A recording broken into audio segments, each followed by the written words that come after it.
Alright, hello beautiful people and welcome to another video. This video is going to be a Snapchat Q&A. I've been telling people these past few days to send me some video Snapchats. If you don't, some people don't want to send videos, so they want to just send me questions.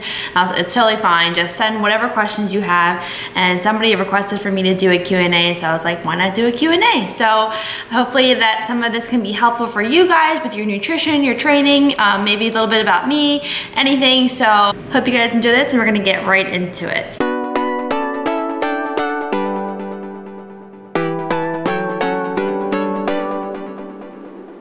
So I make sure the sound's on, and on Snapchat you can follow me, Samantha Paparo, and you'll see like Samantha Paparo will pop up.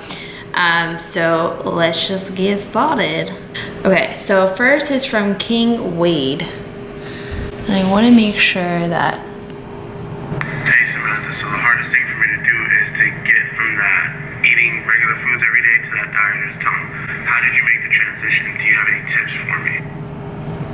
Okay, so the dieter's tongue, what he's referring to is that healthy foods are not always like the go-to, right? Like, because you're trying to just eat something healthy and feel good, but you're really not loving it, right? So you're just like, you're trying, but then you're getting to points where you just want to like eat what you want to eat because you want to eat what it tastes good. So for me, what I do obviously is if it fits your macros, and what I do for that is I always fit in foods that I enjoy. So if I'm eating like chicken and a salad with some sweet potato, I like to include like sugar-free barbecue sauce. It's like 2 grams of carbs. I fit it into my macros. It's something sweet and something tasty to add to my salad. So like I always make sure I'm fitting in like little things into my meals that I enjoy. So like if you eat oatmeal, some people feel like oatmeal is like super bland and not good.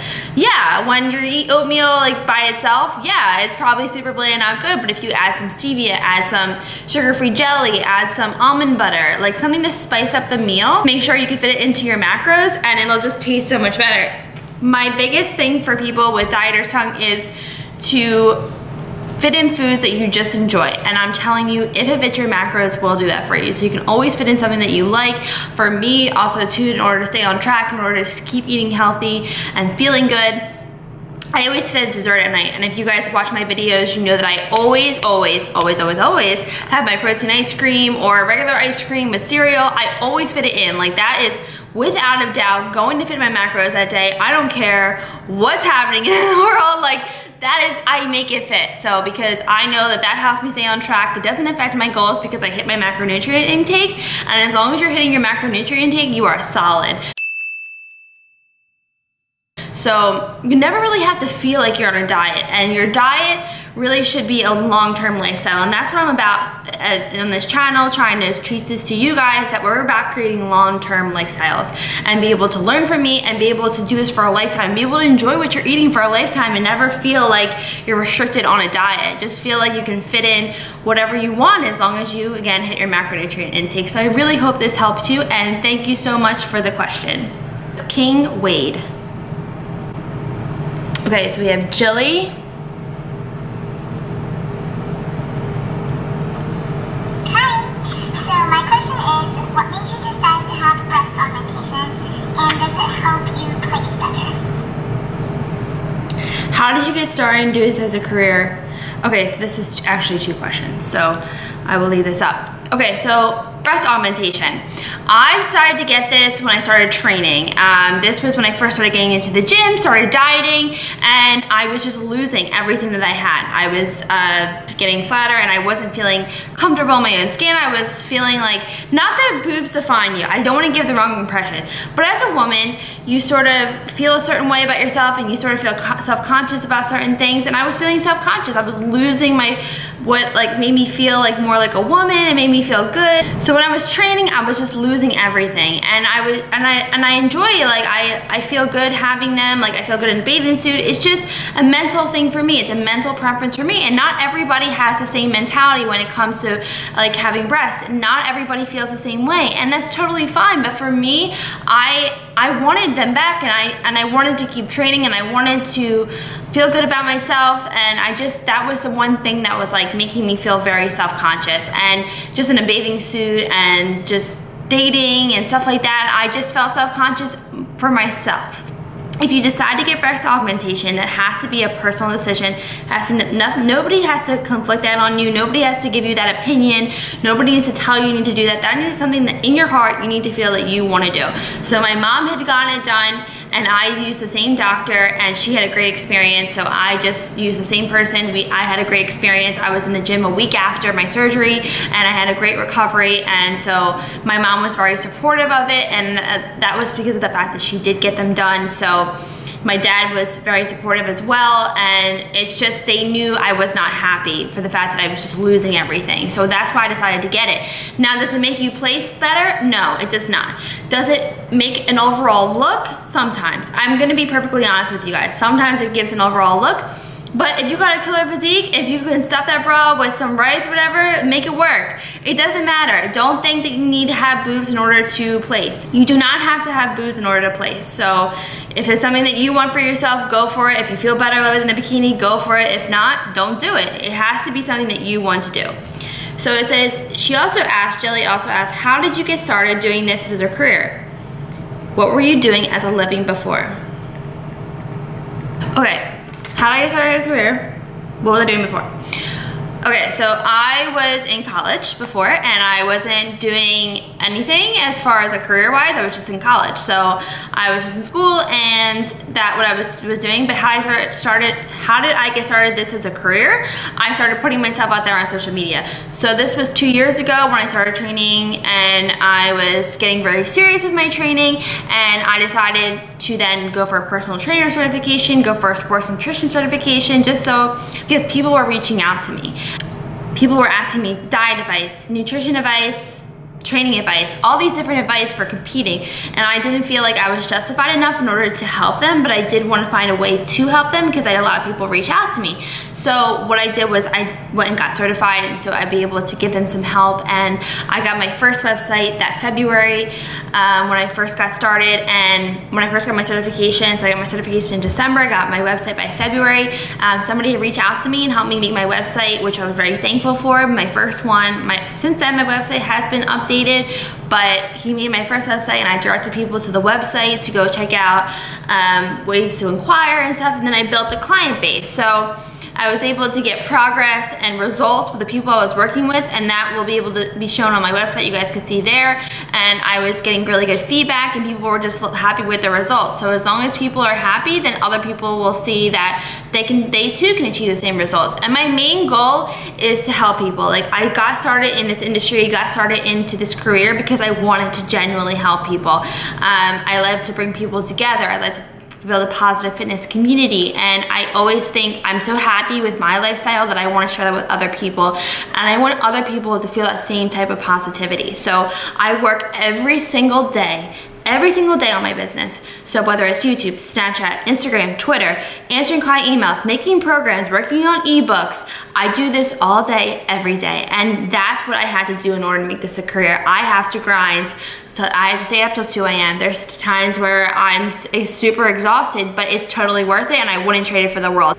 In order for you to make this a career, you really need to dedicate like all your time to this. And if you're in a job right now, I would start like slowly weaning in, like trying to do like little training things here and there, get your certification, get your website going, and then start building from there. And this is something that you fully have to be committed to. You're taking somebody's health in your own hands, somebody's mental health in your own hands, and you have to be there, and you have to be really willing to deal with the public and accept their goods and their bads, and be able to work with everybody and just want to make them better. So if you really genuinely want that in your heart, then you can definitely make this a career, and you'll be successful with that, because people love to be helped, people love nice people, and people like to feel like they're cared about and they're a part of something, and they want to just feel better. So if you're that driving force for them, then you will be successful. I hope I answered that for you, Jill. Okay, next question. Okay, so Sosie. Hey girl, my name's Sosie, and I love your videos. My question for you is, have you ever been in a long relationship, or are you looking to be in one? Okay, so the longest relationship I was in, I would say about 1.5 years, and this was actually in high school. So it's been a long time since I've been in high school. So yeah, it's been that long since I've been in a long relationship. Would I love to be in a relationship? Yeah, of course.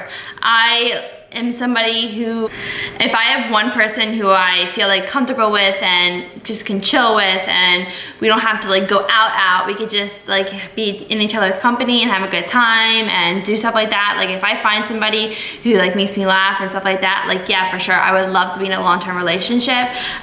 It's just super hard to meet people. I always feel like it's really difficult, and I'm just trying to put myself out there, but it's hard because my business is really important to me, and I don't really get out much. So for me to meet somebody, it would have to be like in the gym or like in the grocery store or at an expo. But I feel like when I go to expos, to be honest, like a lot of the guys there really just don't really care, and a lot of like fitness dudes who I meet are more about themselves. I'm not giving a stereotype, but I've met a lot of people who are more about themselves than not, and I just really find it hard for me to connect with a lot of people as far as like a boyfriend. So I would love to, but it's hard, and I'm sort of debating whether or not I should do some online dating.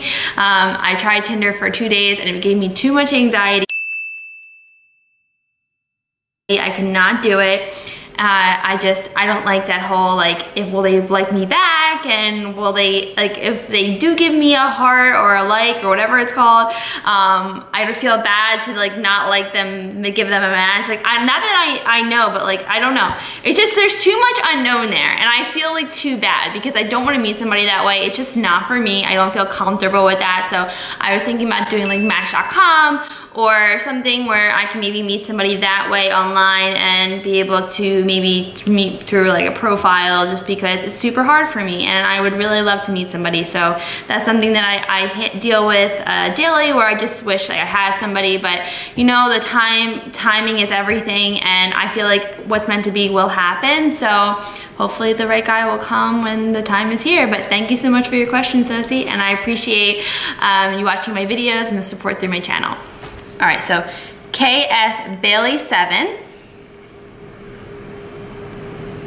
Sam, so I was wondering if you follow any specific meal timing and how many meals you eat a day, and also do you lower your macros on rest days? That was a lot of questions, but okay, let's replay this. Okay, I screenshot it because thank you, girl, for including the questions. Okay, so super sweet, super nice, and this is what she had asked me. Okay, meal timing. Yes, I follow meal timing.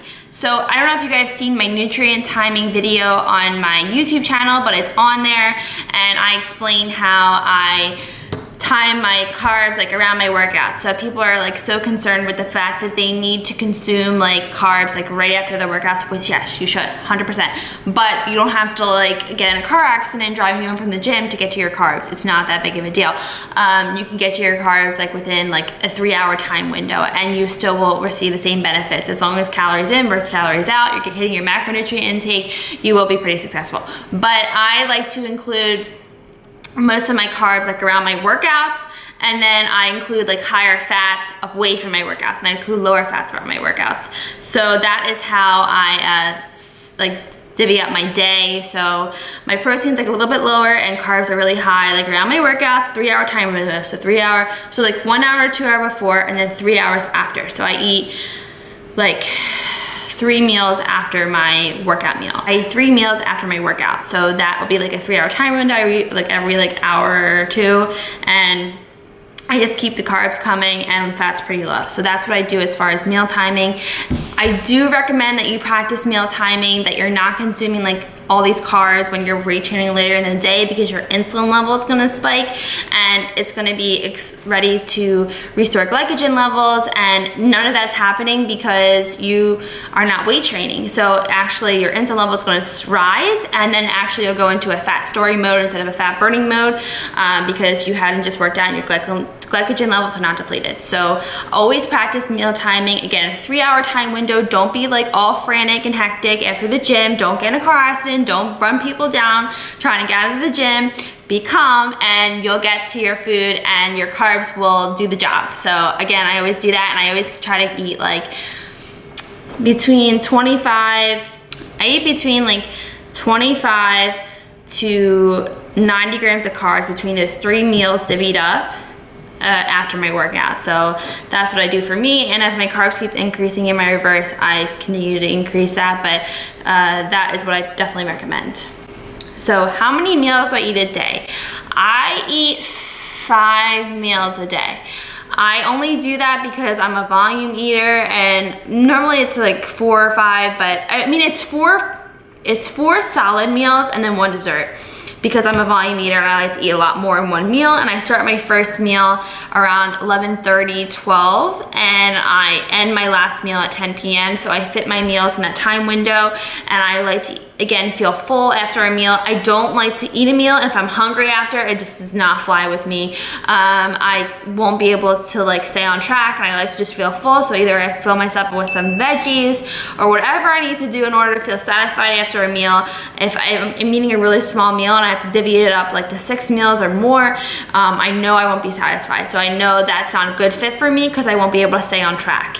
And you have to do what's works for you and your lifestyle. It does not matter how many meals you have a day, again, as long as you hit your macronutrient intake. Do I lower my macros on rest days? Yes, yes, yes, yes. Definitely lower your macros on rest days. Your body just doesn't need all those carbs, it doesn't need all the excess calories that you eat on weight training days. So we always want to put the calories to good use, and if it's not needed, then I always lower my carbs by 30 grams on a non-weight training day, and I feel like really good after a low carb day just because it sort of like gives my body a chance to rest and it's rebuilding and it doesn't need all those excess calories.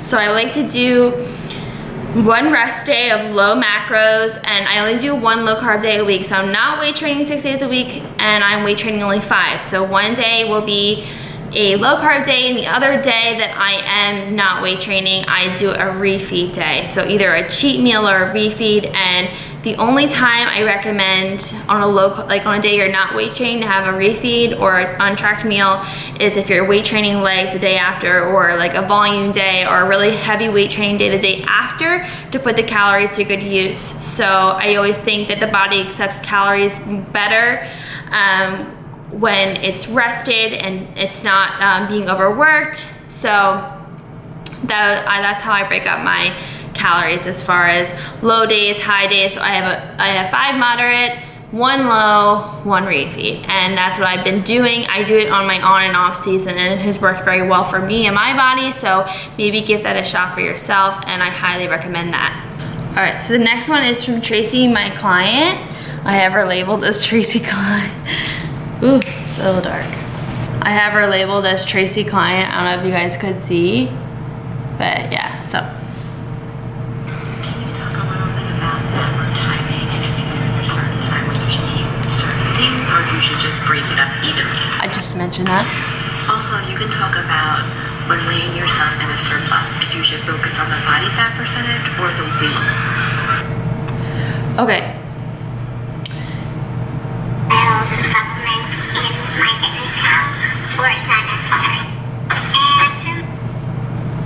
Weighing yourself in a surplus, should the body fat percentage matter or the weight? I definitely think the body fat percentage matters more, because you are gonna put on some weight because you're gonna hold some extra water, your muscles are gonna be holding extra water from the excess food, and as long as your body fat percentage isn't going up by too much, you can just see if you're actually putting on more lean mass or more fat mass. So during an off season, people are generally gonna put on more weight, and you really don't know how much of it is water weight, how much is lean mass weight, how much is fat. So you want to be able to really determine that by a body fat percentage, and I think determining that through I think by just focusing more on the percentage is mentally better for you, because you can feel like my weight training is actually paying off.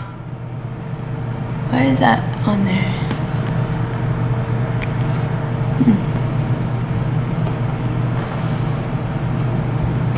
My weight training is actually paying off because my body fat percentage is either going down or I have more lean mass, and just try to figure out how much actual like lean mass you have to compare to body fat percentage, and that will help you more in your off season as far as just paying attention to your weight. Of course, you really don't want to go over 10 to 12 pounds over your stage weight, just because it just makes it a lot harder to take off the weight in your prep. But if you can generally remain between like 10 to 12 pounds over your stage weight and feel good, be training good, putting on lean mass, then you're solid and your prep will be great. Try to get your carb tolerance as high as possible so that your prep won't be as hard. I've done it with a lot of my girls where we've stayed 2,000 calories, just below 2,000 calories an entire prep, because they've done so well in the reverse in their off seasons, and they've taken the time to really build their carb tolerance and realizing that they don't have to go in such a large deficit in order to get thin. So I don't know if I over addressed that question, but I hopefully that helped. Cecily?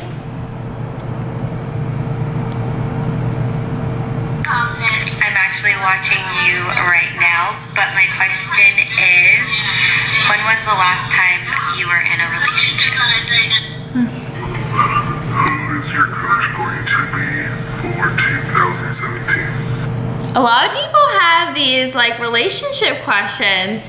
I think, okay, I appreciate these relationship questions. So I just already addressed this, but I still, guys, like, it's really hard to meet people, and my last relationship was in high school, like I said, so it was probably like 8 years ago, and 7 years ago, so it was really long ago, and it's tough. So it's really tough at this point in my life to meet people. I'm really trying, I'm putting myself out there, I'm meeting really good friends, and I'm making a lot of really good connections, but as far as a long-term relationship person, I just haven't found that person yet, and I really hope they come by soon. So I appreciate your question, and hopefully maybe online dating will work out, we'll see. But okay, let's go to the next one. Jenna Carr.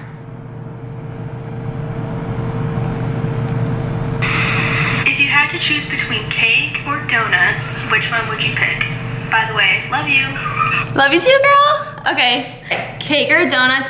Donuts, hands down. I am a donut person. Like, if you guys know me, I go crazy for donuts. Like, I could eat donuts all day, every day, and they just give me like such a high. Like, guys, I'm getting so excited right now. Like, I want a donut right now.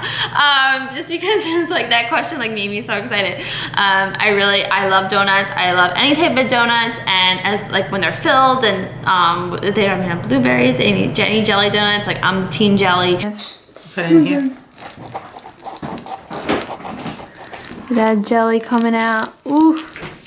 Ooh, oh my god, that is a jelly filled donut. Now that's a jelly donut. Yeah, oh, I'm ready. Oh, I'm so excited! All right, let me go put I forgot all my rings. Is it good? Amazing. I love like anything like filled with a lot of like fruit preserves. So good. I don't know if you guys see my Las Vegas Olympia vlog, but we went to donut bar, and those donuts were amazing, and I got the blueberry Pop-Tart donut, which was just to die for, and I wish I can go back there and have it again. So it was incredible. Okay, next question. Fred?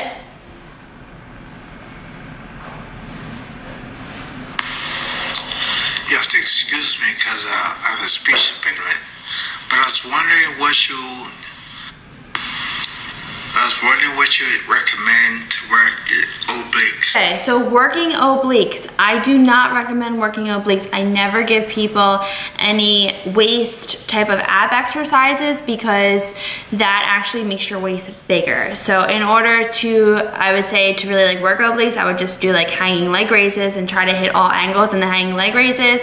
Any type of like V-ups where you're hitting like different angles that way, I would do, but never like actually work the waist and work the obliques, because the obliques are a muscle, and a muscle, if you continue to work it, will get bigger. So if you don't want your waist like so big, if you did them specifically. So all right, so as the sun changes, I keep changing my location because the lighting gets really weird. So what I was saying, as for obliques, I would not train them directly. Train your abdominals, do hanging leg raises. What I actually do when I'm actually in prep, but if not, I just do my squats and my deadlifts. I always wear a belt and always engaging my core when I'm training, and that is how I've gotten the abs that I have. I do not really train abs directly, and I don't think you really need to be training obliques directly. So again, like, do hanging leg raises, add some weight to it, really challenge yourself with that. Do some pull-ups. I know it sounds really weird, but doing pull-ups really works your core, and your core will be solid. So again, don't train them directly if you don't want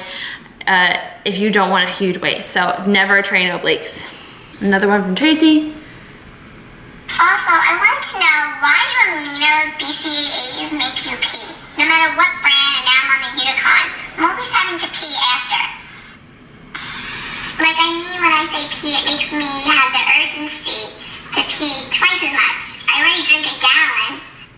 Can you talk a little bit about understanding, like, hunger, like, if you should increase calories because you're growling, or if you just need to drink water, especially if you're already in a surplus? Let me know. Thanks. Love you, Tracy. Okay, so why do BCAAs make you feel like you need to pee? So they're branched chain amino acids, and when a protein gets digested through the body, it goes to the kidneys, and having more protein just causes you to have to pee more. So you're taking in protein, you will need to go to the bathroom more, just because it's being taken in by the kidneys, and the kidneys are constantly breaking down the protein, and that will cause you to pee. So that is why BCAAs make you pee more. Okay, so hunger in a surplus.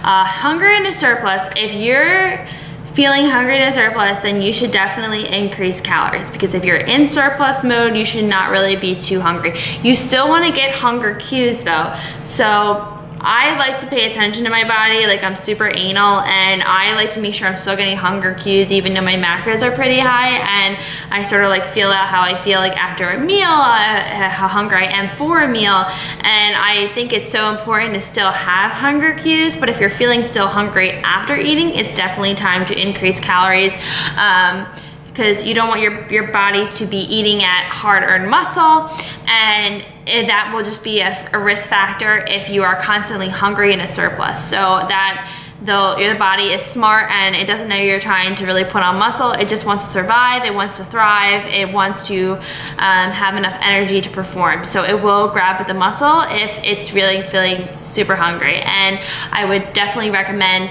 to increase calories in a surplus if you're feeling hungry. So that was that specific question. Next question. Is HIIT better? Okay, so we have somebody who just did a question this way. Is HIIT better than like 30 to 45 minutes of running? And if you want to get abs, should you do HIIT every day plus lifting? So this question I feel like is a little bit all over the place. I appreciate your question. So it's just one really doesn't factor into the other as far as to get abs, but because that will obviously come with your diet. But so is HIIT better than 30 to 45 minutes of a run? If you're trying to maintain muscle mass, then HIIT is going to be better. If you're trying to put off more fat, and if you're in a cut, then I would say I would never recommend running though, because running does eat away at leg mass, and it's too long of an endurance exercise where it's going to eat at muscle mass. Like, you don't see runners are not bodybuilders for a reason.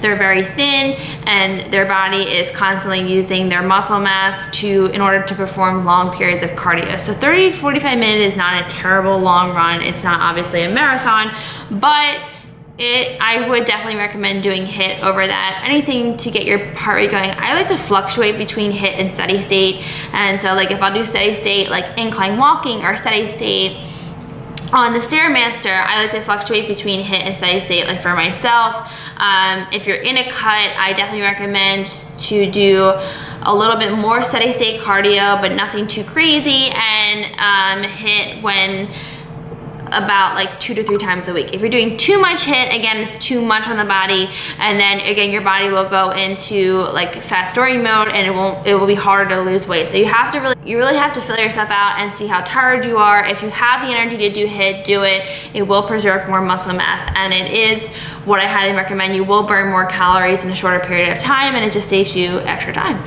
So And if you want to get abs, should you do HIIT every single day? No, this is sort of counterproductive question. If you're doing so much cardio, it's not going to give you abs. You have to really have your nutrition on point. You're in a deficit. So really pay attention to calories first. If you're in a deficit, if you feel like you can't take away any more calories, if you're pretty low, then maybe it's time to add in more cardio. If you're doing too much cardio and you're eating more, then you could take away more, then take away more food. So really don't put both two and two, like you have to take away or add in from either or. So it's either you take away a little more food or add a little bit more cardio. If you're doing lots of cardio and you're eating very little, then it's time to increase calories. I 100% think it's time to increase calories for you, because if your body is plateauing when you're barely eating, then it's a sign that your body needs more food. And it's only really holding on extra water weight right now. It feels hungry, it feels tired, and it's time to make a change. So I would go into a long reverse diet after that. Will too low of a carb of a diet make you plateau? Oh, going into my next question. Yes, it will. Too low carb of a diet will make you plateau. Your body, again, cannot sustain low calories for long periods of time. Okay, so when you're eating very low calories, your metabolism is actually going to adapt to that. So with these really low macros, these really low carbs, it's gonna become your maintenance calories. And then it becomes even harder to really lose weight, and you'll be plateauing and you're holding more water. So if you're too low for too long, then there's some scary effects to actually your metabolism. And again, I would go into a long reverse diet after that, building your carb tolerance, improving your insulin sensitivity, and you'll be eating more and you'll be losing weight, and you might even get back to that same weight after like doubling your calories. It just has to be done the right way, and highly recommend reverse dieting. I will actually include a picture of my client Lindsay. We were having dinner last night and we're talking about how we started at like 850 calories. She came to me like very, very low. It was hard for her to lose weight. She was just eating little, doing lots of cardio, and now she's eating over 2,000 calories a day. Her whole body composition has changed. Her whole outlook has changed, and she's just done absolutely amazing in her reverse diet. And her cut, I can't wait to see her cut, and of course I'll share you guys her progress and stuff like that. But that's just like a true example. I have a lot of other clients too who reverse dieted so well, but a true example of somebody who came to me very, very, very low calorie and feeling like they can't lose weight, they're so stuck, and now they're eating like so much more, feeling great, feeling like they're having good training sessions. And it can be done. It just has to be done the right way. So never stay too low carb for too long. Understand that your body will adapt to that, and it will think that that needs to be its maintenance. And you obviously don't want to eat 100 to 1,000 calories to be your maintenance calories. So that's something that you would just definitely need to pay attention to, get a coach or do it yourself. Anyway, to just slowly reverse diet, and you will feel so much better, and your progress will be back into gear. And of course, back to the fact of, if you are like in a cutting mode, always include a refeed meal, a cheat meal, anything to bring your metabolism back up, because as you are in a cut, as your carbs are low, your metabolism just keeps going down. I mentioned this in my other video, but your metabolism just keeps declining from there. And in order to bring it back up, it does help it, the fact of having a refeed meal or a cheat meal, in order to raise the leptin levels and just feel so much better. And you're sometimes that actually like speeds up your progress, and sometimes taking a break from cardio. There's all different factors that lead into it, but doing too much of one thing is going to obviously affect you in some way. So doing too much cardio, carbs too low, it's going to eventually plateau. Your body can't stay at one extreme. I also asked about reverse dieting. I really appreciate the fact that people are asking about staying really low carb and reverse dieting. I think it's really important. I think it's underrated actually, that people just don't pay attention to it, and they either think they need to just go into full cut mode or full binge eating mode. And it really doesn't have to be that way. You can actually like eat more calories slowly, gradually, and build your carb tolerance, and never have to see those super low carbs again. I'm telling you, I've had people who are preaching who are showing proof of what I'm talking to you guys about, the people that I work with, and they can definitely vouch for that their cuts have just been so much better because it took time to really reverse diet. So somebody said, can your metabolism recover from a long deficit alone without reverse dieting? How long do you suggest to wait before cutting again? I can't even agree with this question. You have to reverse diet. Even if you're just mindfully like slowly adding calories in, you have to reverse diet. Too much too soon. Like if you're in a cut and you're so low and then all of a sudden you add all these calories, your body's not gonna be used to it, and it'll just start putting on fat, and it won't actually put on lean muscle mass, and you start putting on fat faster. So you have to slowly, gradually add calories back in, and I highly recommend reverse dieting. You can start reverse dieting any single time. Maybe do a little bit of a cut, and then reverse diet from there just to get your like body stable. That's what I usually do for clients who just come on with me. If they are a little bit heavier, but they are not eating too many calories, or if they are eating a lot of calories and they are a little bit heavier, I try to like cut them down a little bit, and then we reverse from there, just have it like a starting point. So I would reverse diet. I have to like actually give you guys a truthful answer. So definitely reverse diet. How long do you suggest before waiting to cut again?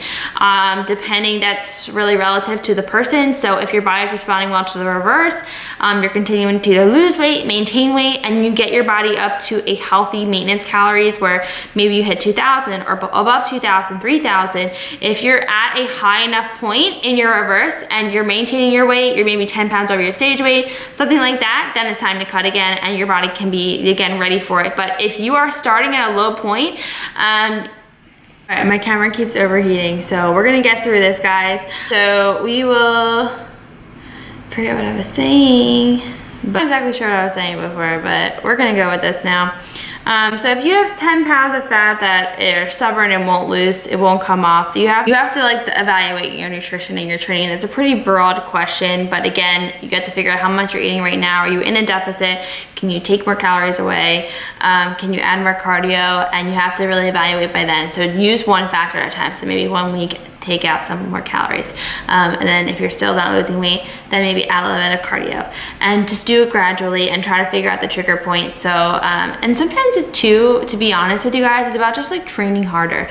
Your body will respond. If you're really like training and you're enjoying your training, you're enjoying going to the gym and the way you're eating, like, you know, if you push a little bit harder, sometimes it just like shocks the body. So I feel like too, when in my preps, when I feel like really run down, I feel like my progress isn't going good, and or whatever, I'm having like a rough week, I'll like push really hard in a gym session, and then also my weight will drop a few pounds just because like my stress levels are lower and I sort of like give it my all, get in the zone, stuff like that does help. But aside from that point, figure out if you need to really decrease calories. If your carbs are too low, then maybe increase calories, 100% increase calories if carbs are too low, and see if you can add more cardio. So that is really, that's one thing. Somebody, how often do I compete in shows? So I compete in shows every single year.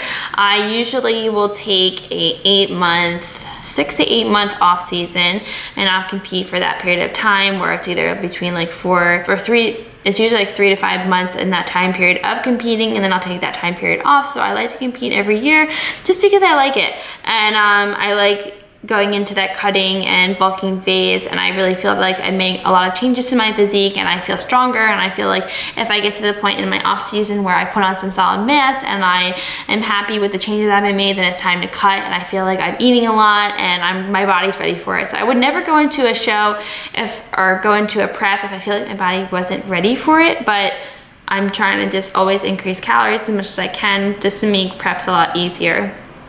So I compete, I would say, every single year between a 3 to 5 to 6 month period. Okay, so do I ever want to have kids?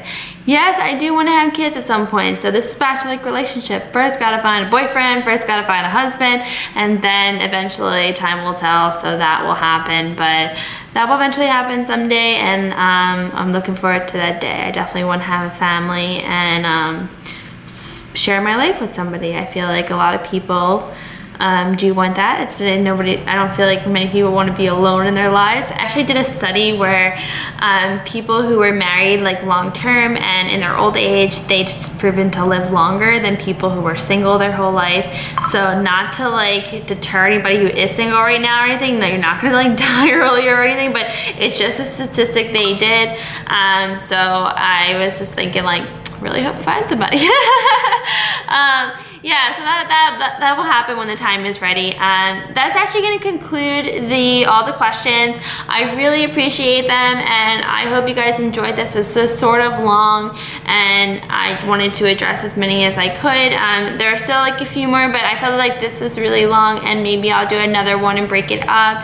And hopefully you just found this helpful. And again, I'm always trying to improve and help you guys improve and to get better. We get better together. We get better as a community, and you're always welcome to ask me any questions below in the comments, and I love to hear from you guys always. I'm very personable and outgoing, and this is about everybody. This is not just about me. This is about everybody learning and growing with each other. So I appreciate all your questions, all your time, and I will see you guys in the next video.